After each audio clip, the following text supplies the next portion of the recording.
I'm Jeff Barrows. Many people look at me in a different view. I actually work for Norse Energy. I'm raised here, live here. Just like to respond to a couple comments here. That is very true on the spacing units. Many people are spreading that they think that there's going to be gas wells everywhere on top of each other. I'm sure people have seen some of the stuff that's come out of Pennsylvania. I believe many of you have actually gone to Pennsylvania to see it. And their rules and regs have never been what New York's already were. And I'm glad that New York's were already more stringent. And I hope that they come out much more stringent. To protect everything.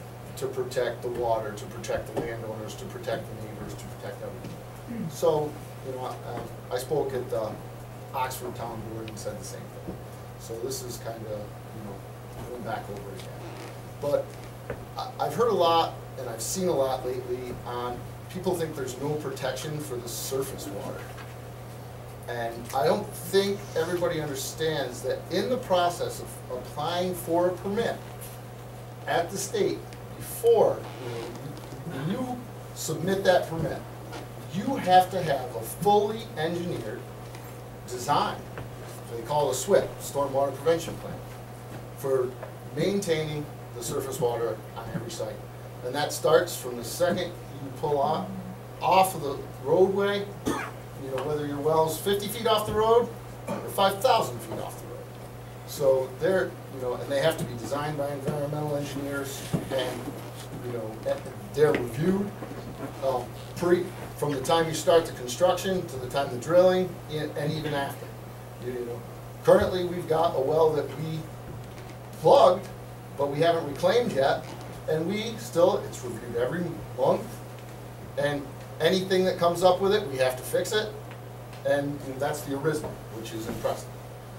I was there with his name is Sean James, he's an environmental engineer, who his company does the plans for probably about 50% of our wells, and I met with him there on Thursday just to go over the site and make sure everything was good. He submitted the plan to me, and tomorrow, the review, you have to take it and put it in a mailbox that's there, that's public. It's right there. It's at the site. When you pull on, it's in a mailbox, SWPP, and anybody can go pull that out of the mailbox and review it. Other than that, that was my main point on that. The other thing is, Oxford is a community. I guess I'd say savvy. The vision that a lot of people have, I got a 4-year-old. There's 33 kids in this class. Are we going to have a school? Are we going to have anything? So some of the visions that are being passed on to keep are being pushed by absentee landowners, snowbirds, and my friends and me jokingly call about it, it's going to become a geriatric community.